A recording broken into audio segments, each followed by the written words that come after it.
Hola, ¿qué tal? Una semana más nos encontramos en el despacho de Pedro Beltrán Abogados, situado en la avenida de Maisonave.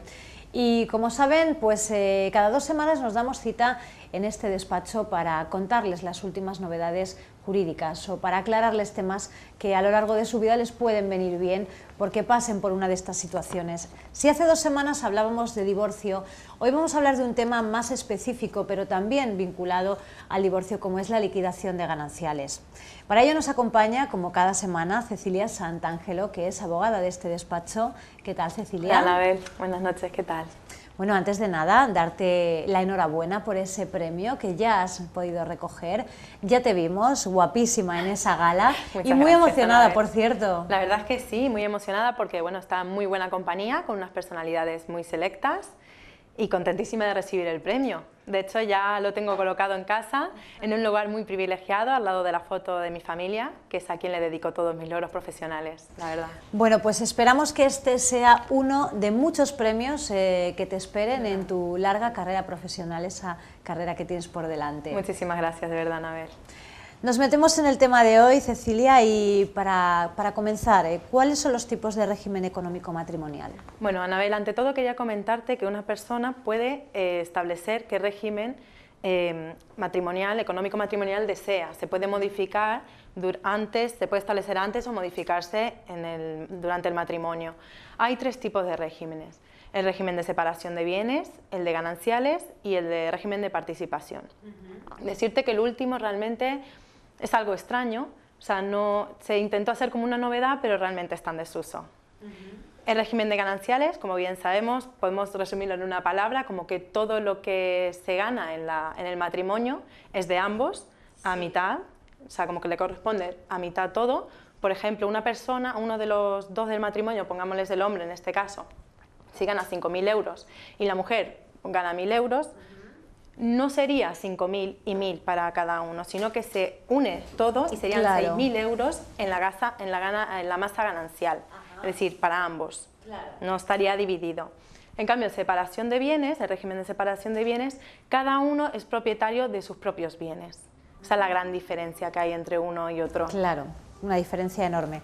Sí. Cuando nos casamos, si no especificamos qué régimen queremos, ¿cuál es el régimen que se aplica automáticamente aquí en la Comunidad Valenciana? Bueno, primero te voy a matizar que voy a decir, en toda España realmente es el régimen de gananciales, en casi toda España, salvo en algunas comunidades autónomas, como bien has dicho tú, como en Comunidad Valenciana, en Cataluña o en Islas Baleares, que el régimen aplicable por defecto, si no se dice nada, es el de separación de bienes.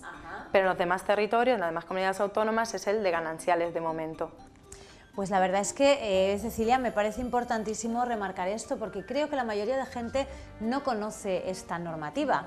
No saben que cuando te casas, no te casas por defecto en gananciales, sino que te casas en separación de bienes, aquí en esta zona de la Sí, la verdad es que no todo el mundo lo sabe, lo que no están en este ámbito realmente no lo saben, y es bastante interesante puntualizarlo en este programa para que el público se entere realmente en lo que se está casando, en qué régimen. Bien, pues continuamos. Por ejemplo, ¿cómo se pacta el régimen económico matrimonial? Bueno, es muy sencillo, se va al notario y se decide y se pacta ahí el régimen que quieren que rija en el matrimonio. Esto se puede hacer con anterioridad al casamiento, o sea, a la celebración del matrimonio, o con posterioridad.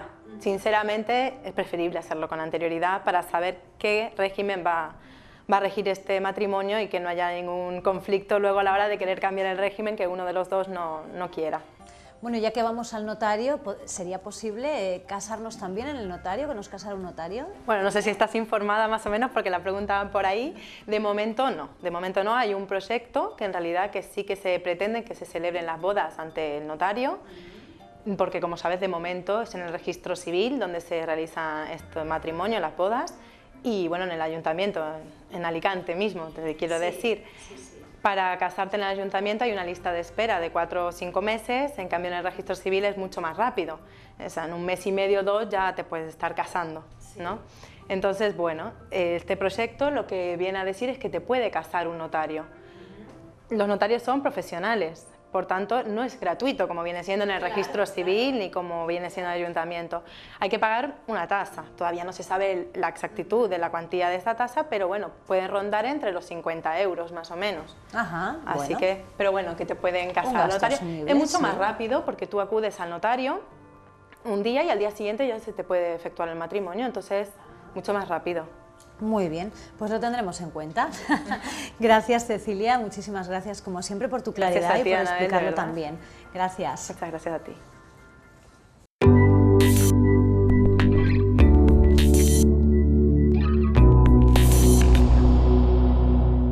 Hemos hablado de los distintos regímenes económicos que pueden regir en el matrimonio, pero la segunda parte, quizá la más complicada, es cómo se liquida esta sociedad de gananciales. De ello vamos a hablar con Asunción Valero, que es abogada de este despacho. Asunción, ¿qué tal? Buenas noches, Anabel.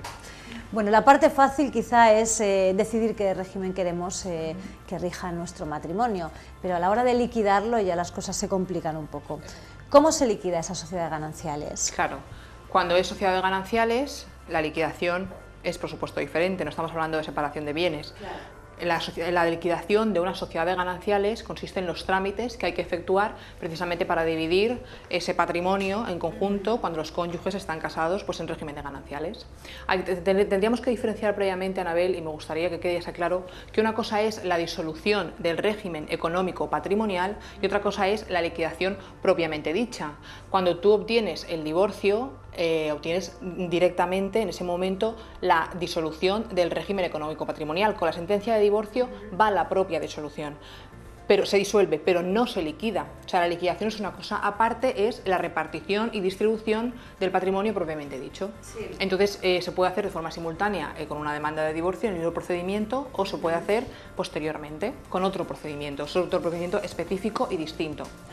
Nosotros lo que recomendamos, y es lo mejor porque es más sencillo, es menos costoso y es más rápido, con el propio convenio regulador en un divorcio, digamos, de mutuo acuerdo, pues que se incluya la disolución del régimen económico patrimonial y además la propia liquidación, o sea, las pautas de liquidación cuando estamos en una sociedad de gananciales. Siempre, separación de bienes es otra cosa. Entonces, en este sentido, podemos hacerlo de varias formas. Por ejemplo, los cónyuges pueden ir directamente al notario y pactar en una escritura en capitulaciones matrimoniales la propia disolución y el reparto de los bienes. Y luego mediante dos procedimientos, un procedimiento de mutuo acuerdo y luego hay un procedimiento contencioso, que es a la vía judicial.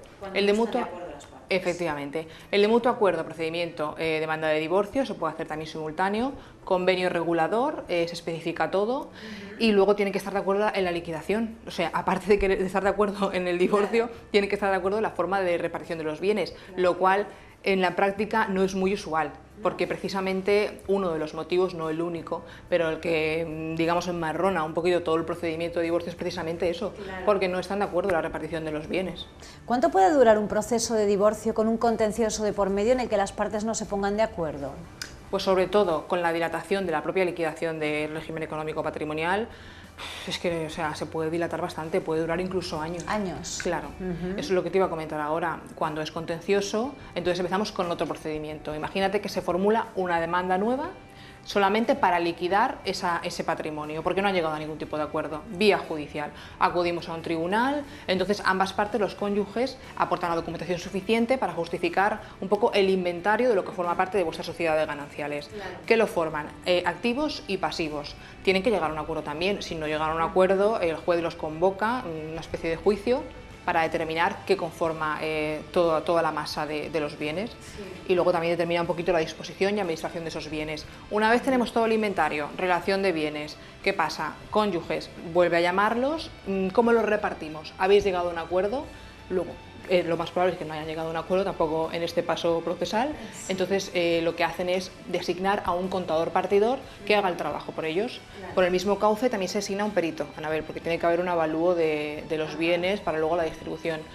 Este contador partidor se encarga en un máximo de 2 meses de hacer la adjudicación y repartición de todos los bienes. Luego pasan a ser propiedad de cada cónyuge y también a tener la posesión, por supuesto. Te lo estoy diciendo bastante rápido. Luego en la práctica, te digo, este procedimiento específico de liquidación puede durar años y puede ser bastante costoso realmente. Además, hay que tener en cuenta que muchos cónyuges lo que pretenden es dilatarlo ellos mismos. Quieren ganar tiempo porque, claro, si yo sé que la vivienda en la que precisamente estoy viviendo ahora tengo el uso y disfrute, cuando tenga lugar la propia liquidación va a pertenecer a mi exmarido, pues yo lo que quiero es ganar tiempo. Sí, entonces ellos mismos intentan un poco dilatar todo eso. Dilatar el proceso. Bueno, pues la verdad es que complicado el tema y nos ha quedado muy claro con tus explicaciones pues cómo puede desarrollarse ese proceso y todas las posibilidades que hay. Muchísimas gracias, a ti, Anabel, como siempre. una vez más. Gracias. Hasta luego.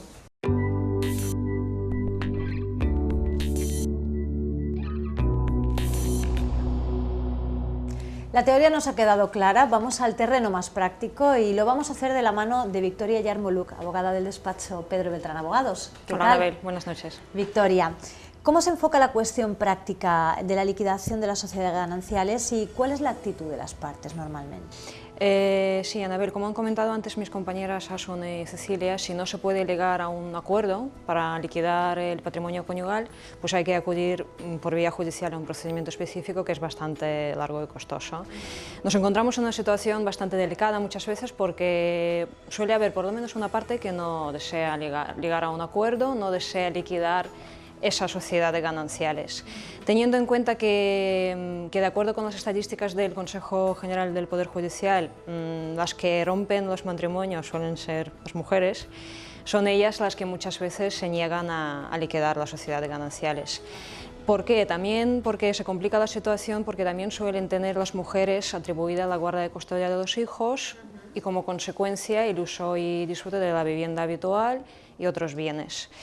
Esto quiere decir que evidentemente las mujeres no desean pues, cambiar la situación por completo, liquidar la sociedad, a lo mejor tener que irse de casa y demás. Pero existe una paradoja y es que al hombre muchas veces tampoco le interesa liquidarlo, porque yo creo que principalmente por dos cosas. Una de ellas es que lo que se liquida de una vivienda, por ejemplo, es nuda propiedad, no es el uso. Entonces, claro, si hay una sentencia que dice que la mujer tiene que permanecer en esta casa con sus hijos porque ella tiene atribuida la guardia de custodia, el que compre la vivienda, en un caso hipotético hoy en día, tendrá que soportar este uso hasta que los hijos sean independientes. Claro. Y es bueno, eso complica bastante el proceso. Otro factor importante y muy actual hoy en día es que la hipoteca, como ha dicho Pedro antes, suele ser ahora más cara que la vivienda en sí. Entonces, claro, tampoco vas a vender algo que estás pagando más por lo que... No interesa, ¿no? Claro, en muchos casos quedarse con la vivienda. Para nada. Entonces, en estos casos, pues hay que plantear todas las posibilidades y ver si, bueno, las actitudes de las partes, ya te digo, al final no compensa tanto. También me gustaría ilustrarte un poco la situación, Anabel, por ejemplo, intentar responder la pregunta cómo y cuándo se plantea la liquidación con un caso que hemos tenido en el despacho. Parecía bastante claro porque era un matrimonio con hijos mayores, eran dos mujeres ya de 28 y 30 años y bueno, el marido pues ya con el divorcio solicita liquidar la sociedad de gananciales. Con esta liquidación obtuvo un 48% de la vivienda. ¿Por qué un 48%? Porque había más bienes, era el reparto más justo. Y como no había ningún acuerdo en cuanto a cómo dividir la vivienda, evidentemente como es indivisible, pues el paso siguiente era sacar este bien a subasta. En este momento nos encontramos en una situación en que bueno, alguien tiene que ir a la subasta a pujar por la vivienda, pero claro, aquí teníamos otro truco y es que la mujer que vivía en esta vivienda en aquel momento lo que hizo es alquilar esta casa a una de sus hijas. Era una estrategia de intentar proteger a ella, bueno, como podía hacerlo, ¿no? La mujer en su momento. Alquiló la casa a su hija y además esta hija tenía un niño, o sea que el nieto de la mujer. ¿Qué pasa? Que al final en el juzgado parece que el hombre pretende echar de casa a 3 generaciones, a su mujer, a su exmujer, a su hija y a su nieta. Aunque tenga el derecho de hacerlo porque ya está liquidada la sociedad, ya tiene el derecho de hacerlo, ya tiene el derecho de sacar la casa a subasta, el juez no lo admite, porque crea una imagen muy mala. le da más margen a la mujer, le dice que, bueno, que como tiene un contrato de arrendamiento, que como todo parece ser formal y correcto, pues le da muchísimo más plazo, le da una sentencia favorable y así al final, ya te digo, en la práctica no es tan fácil. Aunque puedas liquidar la sociedad, si hay hijos de por medio, aunque sean independientes, aunque haya cosas que lo faciliten, no es tan fácil. Es tremendo cómo se desarrollan las habilidades de hombres y mujeres cuando se trata de sí, ganar en un, el ser o de humano alcanzar puede algo ser en un... muy, Sí, totalmente, tremendo. y lo estamos observando mucho, sobre todo en esos procesos de divorcio, que la gente suele autoprotegerse muchísimo, sí. Bueno, nos encanta que nos cuentes siempre casos prácticos, Victoria, porque nos ayudan a entender un poco pues qué es lo que pasa en la práctica en estos procesos. Muchísimas gracias, como siempre, Victoria. Gracias.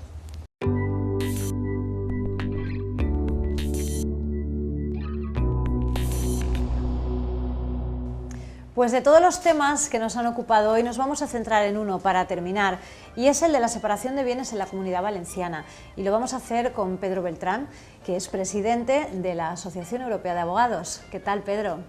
Muy bien, Anabel, buenas noches y muchísimas gracias por venir a nuestro despacho una vez más. Gracias. A vosotros, como siempre. Vamos a profundizar, como decíamos, a los telespectadores en esta cuestión. Hemos hablado hoy sobre la liquidación de las sociedades gananciales, sobre los regímenes que pueden regir en un matrimonio, los regímenes económicos. Y a mí me gustaría incidir en la separación de bienes en la Comunidad Valenciana por esa situación especial que tenemos con respecto a la mayoría de las comunidades de España. Sí, es un tema muy interesante. Camps, nuestro expresidente Camps, ahora de nuevo imputado en otro proceso penal, tuvo la genial idea de dotar a la Comunidad Valenciana de una legislación independiente para hacerla pues, más autónoma o sentirse a lo mejor él más importante. Tuvo varias ideas. Una fue la separación de bienes, otra fue la custodia compartida y otra que no le llegó a dar tiempo, porque ya le echaron, es implantar un régimen hereditario especial para la Comunidad Valenciana que fuera distinto del nacional. Hoy estamos en la separación de bienes. La separación de bienes es una decisión que toma el Gobierno valenciano, que aprueba las Corts, donde se aplica la separación de bienes en la Comunidad Valenciana. Curiosamente, el Gobierno nacional, que es del PP, impugna la decisión del Gobierno regional o autonómico, que también es del PP, sobre la separación de bienes, la impugna ante el Tribunal Constitucional. Es decir, se aprueba la ley, automáticamente entra en vigor y los cónyuges a partir de ese momento empiezan a casarse en régimen de separación de bienes, aunque no lo sepan, porque no se le da mucha publicidad a este tema. Información TV lo hace muy bien, el periódico Información también, otros medios menos bien, y apenas hablan de este tema. Con lo cual, pues algunos se enteran, los que siguen Información TV y el diario Información, los que siguen otros medios se enteran menos, con lo cual mucha gente no sabe que se está casando en separación de bienes. Pero el Gobierno nacional, especialista en algunas cosas, en complicar los temas, lo que hace es impugnar la ley. El Tribunal Constitucional decreta la suspensión cautelar de la ley. ¿Qué quiere esto decir? Que mientras está en trámite el recurso no se aplica la nueva ley de separación de bienes en la Comunidad Valenciana. Pero para complicar todavía un poquito más, el Gobierno autonómico, que recuerdo que es del PP, impugna el recurso del Gobierno nacional, también del PP, y dice que sí que debe proceder la suspensión cautelar. Y sorprendentemente, porque la vida judicial está llena de sorpresas, es casi una lotería, el Tribunal Constitucional cambia de opinión y decide que ya no procede la suspensión cautelar, con lo cual otra vez vuelve a entrar en vigor la ley. Pero todavía no se ha dictado sentencia, es decir, el Tribunal Constitucional no sabe todavía lo que va a hacer, no ha dicho si la ley autonómica es constitucional o no. El Gobierno nacional dice que el Gobierno autonómico no tiene facultades para legislar sobre la materia, que el tema debería ser consensuado a nivel nacional y no a nivel autonómico, que cada comunidad autónoma decida si quiere separación de bienes o quiere gananciales, sino que debería ser una ley nacional. El Gobierno autonómico opina de otra manera y el Tribunal Constitucional no ha decidido. Cabe esperar que no tarden tanto como la famosa sentencia, me río porque es que realmente es gracioso, El Estatuto de Autonomía de Cataluña tardó el Tribunal Constitucional 7 años en dictar sentencia. Es una sentencia reciente, tenía 1.200 páginas. Yo creo que no hacen falta 7 años para escribir 1.200 páginas, se puede escribir en menos tiempo, pero es que tampoco hacen falta 1.200 páginas para dictar una sentencia. Yo personalmente, aunque soy abogado, preferiría una sentencia de 20 páginas, que quizás no haga falta más, y que me la dictaran en 2 meses, no que me tardaran 7 años en un tema de tantísima importancia como el Estatuto de Autonomía de Cataluña. Es que realmente el Tribunal Constitucional son absurdos los tiempos en los que tarda en dictar. Y un tema tan importante que afecta a muchos de nuestros telespectadores, porque afecta a todos los que se hayan casado en los últimos 2 años, no saben ahora en qué régimen están casados. Las personas que se han casado los últimos 2 años no lo saben, porque en el momento en que dicte sentencia el Tribunal Constitucional, ¿qué ocurre si pasa como en la famosa del Estatuto de Autonomía de Cataluña, que dice que algunos preceptos no son constitucionales? ¿Qué ocurre si el Tribunal Constitucional ahora dice que esa ley del Gobierno autonómico valenciano no es constitucional y que uno no puede casarse en separación de bienes mientras no lo autorice una ley nacional? Pues que todos los que se han casado en este tiempo pensando que se casaban en separación de bienes pasan a estar casados en gananciales otra vez. En fin, el lío sería colosal, porque además habría que fragmentar por periodos mientras se aprobó la ley, cuando estuvo en suspenso la ley, cuando no estuvo en suspenso, cuando vuelva a entrar en vigor, un completo desastre de un desorden colosal, impropio de un país que debería ser ordenado y metódico. ¿Qué solución tiene esto para los telespectadores que se quieran casar como el Tribunal Constitucional? No se sabe los años, porque aquí ya no se miden meses, aquí las sentencias se miden en años. Si ha tardado 7 años en dictar sentencias sobre el Estatuto de Cataluña, ¿quién nos dice que no vaya a tardar otros 7 en dictar sentencias sobre este tema? Algunos ya se habrán divorciado mientras tanto. Bien, solución que yo daría a los telespectadores: los que quieran casarse en separación de bienes tienen que ir ante notario y pactarlo. Esta es la solución, es decir, no basta con pensar que el régimen vigente es la separación de bienes, porque es que realmente no sabemos cuál es el régimen vigente. Con lo cual hay que ir, pactar ante notario que uno quiere casarse en separación de bienes, y de esta manera ya están solucionados todos los problemas a este respecto. Ya no cabe articularlo de una manera o de otra, porque claramente estás casado en separación de bienes. Es muy importante, me parece aquí también interesante matizar, ya que estamos terminando el programa, a muchas personas les preocupa cuando se casan, sobre todo a los padres, que dicen: oye, lo que yo te dé no quiero que sea para esa o para ese, depende. Es decir, lo que quiero que te recibas quiero que sea para ti, no para la otra parte de la pareja. Bueno, esto es muy importante. Aquí no hay problema, ¿no? No, aquí no hay problema, pero también es generalmente desconocido, quiero decir. Los bienes, de acuerdo con el Código Civil, que es la ley nacional, y que, dicho sea de paso, pienso que este tema debería ser nacional, no se debería fragmentar por comunidades autónomas, que cada uno implante una cuestión u otra. Todo lo que se recibe en vía de herencia o en vía de donación es privativo. O sea, aunque estés casado en régimen de gananciales, eso es privativo. Si tus padres te donan algo o tus padres en herencia te dejan algo, unos bienes, los que tengan la suerte de poder heredar, esos bienes no pasan a integrar el patrimonio ganancial. Lo que sí que integra el patrimonio ganancial, y esto es poco conocido, son los alquileres que produzcan esos bienes. Ah, claro. Las rentas que se produzcan. Es decir, si a alguien le han donado un bien inmueble y ese bien inmueble tiene la suerte de estar alquilado y tiene además la suerte de que el inquilino pague el alquiler, con todas esas suertes sumadas, pues ese alquiler no se reparte. Y lo mismo en cuanto a los intereses, por ejemplo, si te han donado un plazo fijo de 100.000 euros, el que tenga la suerte de tenerlos, los intereses que produzcan también forman parte de la sociedad de gananciales. Y una última matización que me parece muy interesante también hacer aquí es en relación con el tema de la vecindad civil, que da lugar a muchísimos conflictos, es decir, por eso creo que no debería haberse legislado en la Comunidad Valenciana sobre este tema y debería ser la ley nacional. Se plantea muchas veces con matrimonios interautonómicos, es decir, como ya estamos en reinos de taifas, si cada comunidad legisla, ¿qué ley se aplica al matrimonio? Y esto da lugar a muchos problemas. Ajá, ¿quieres decir que se puede aplicar el de la mujer o el de la provincia o sí, de la mujer o el del hombre? Sí, no tanto provincia como comunidad autónoma. De momento las provincias aún no legislan, salvo las uniprovinciales como Murcia. De momento no hemos entrado en la legislación provincial, pero llegaremos sin duda. Al final acabaremos legislando ya localmente por ayuntamientos. Sí, el problema está en que si te casas con una mujer de otra comunidad autónoma o ella se casa con un marido de otra comunidad autónoma, ¿cuál es el que se aplica y dónde te has casado? Porque existe una cierta tradición a casarse en donde vive la mujer o de dónde es la mujer, pero resulta que luego te trasladas a otro sitio. Todo esto da lugar, es muy complicado para explicar aquí en un breve espacio de tiempo. Solo quiero advertir de las malas consecuencias negativas que tiene legislar de forma tan fragmentaria y aconsejar a los telespectadores que siempre vayan ante notario a pactar lo que quieran pactar y además que se asesoren bien antes de casarse, porque luego el divorcio, si hay divorcio, que uno se casa para toda la vida, pero a lo mejor no, si hay divorcio será mejor haber firmado antes las condiciones. Y hoy en España está permitido el famoso prenuptial agreement, que se llaman los americanos acuerdo prenupcial, que salen tantas películas americanas o con tantas actrices y actores salen en la prensa. Es decir, se puede pactar antes las condiciones del divorcio,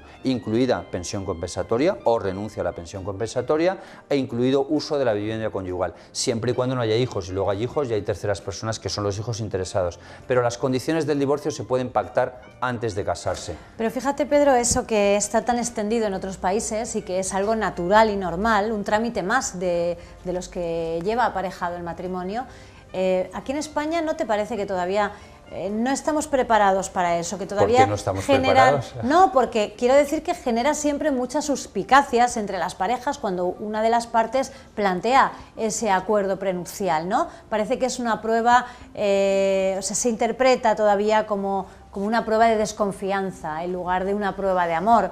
Sí, lo digo porque eso ocurre en España, pero quizá en otros países pues se toma con mucha más naturalidad, pues como un trámite más de los que se aparejan. La cultura del divorcio en España es reciente, porque la ley del divorcio tampoco tiene tantos años, son 30 años. Y 30 años son, pero no son tantos. Quiero decir, en una generación de 50 o 60 años todavía hay gente que ve el divorcio mal.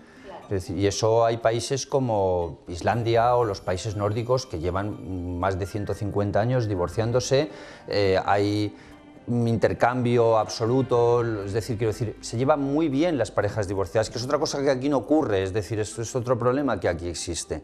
¿Qué cantidad de conflictos hay luego entre las parejas divorciadas? Aparte que es súper general de decir, me caso una y ya no me caso más, eso es súper frecuente, con lo cual hay una cierta cultura negativa hacia el matrimonio, lo cual hace que hoy haya más divorcios que matrimonios. Es decir, y el matrimonio religioso está por la baja totalmente, ya los matrimonios civiles han superado a los matrimonios religiosos, pero es curioso realmente que haya más divorcios que matrimonios en España en estos momentos. Esto sí es cierto, no estamos preparados para muchas cosas, aparte que nos han vendido una cultura católica, ultra religiosa, en virtud de la cual el matrimonio es para toda la vida. Que ojalá, es lo ideal, sobre todo cuando hay hijos es lo ideal, es lo mejor para los niños y es lo mejor siempre. Pero vamos a ver, si hay problemas y la situación es mala, pues será también mejor divorciarse, incluido para los hijos. Y eso no está implantado en todas las generaciones. Es imposible. Si la ley tiene 30 años, es imposible que esté implantado. Además, está el efecto de inercia. En unas personas de 20, 25 años, sí, eso es algo mucho más generalmente admitido, pero en otras generaciones no. Sí, tenemos que cambiar un poquito el chip. Hay que cambiar el chip. Pues muchísimas gracias, Pedro, un día más por habernos recibido muy bien, como siempre, en tu despacho y habernos aclarado pues estas cuestiones que sin duda nos suscitan muchas dudas cuando se nos plantean en nuestra vida. Esperamos que les haya servido mucho a nuestros telespectadores de hoy. Nos volvemos a ver en septiembre. En agosto hacemos un cierto parón vacacional. No sé si os marcháis de vacaciones, si lo hacéis... Nosotros no nos vamos de vacaciones nunca, no cerramos el despacho en agosto. Además trabajamos mucho con la OAMI y la OAMI está abierta en agosto, con lo cual sería imposible. Cerrar en agosto no es viable. Hay que trabajar para salir de la crisis. No sé por qué me lo imaginaba. No queda otra. No hay otro camino, la verdad es que no. Y Pedro, muchas gracias, Anabel, por venir, gracias por todos estos programas, encantados de volver en septiembre a reanudar con más y gracias por todas las veces que has venido a nuestro despacho, a ti y a Información TV. Gracias a vosotros, de verdad es un placer. Gracias a ustedes también por seguirnos en este espacio con el que tratamos de ayudarles, de darles pistas y de informarles sobre todo sobre cuestiones jurídicas con las que se pueden encontrar y pillarles algo desprevenidos. Esperamos que a partir de ahora, con toda esta temporada de programas al lado de Pedro Beltrán, tengan estos conceptos un poquito más claros. Si no, siempre pueden venir y consultarle a él o a alguna de sus abogadas in situ aquí en el despacho, en la avenida de Maisonave. Lo dicho, volvemos en septiembre, así que bueno, pues espérennos porque la próxima temporada volvemos con más Pedro Beltrán Abogados. Hasta entonces.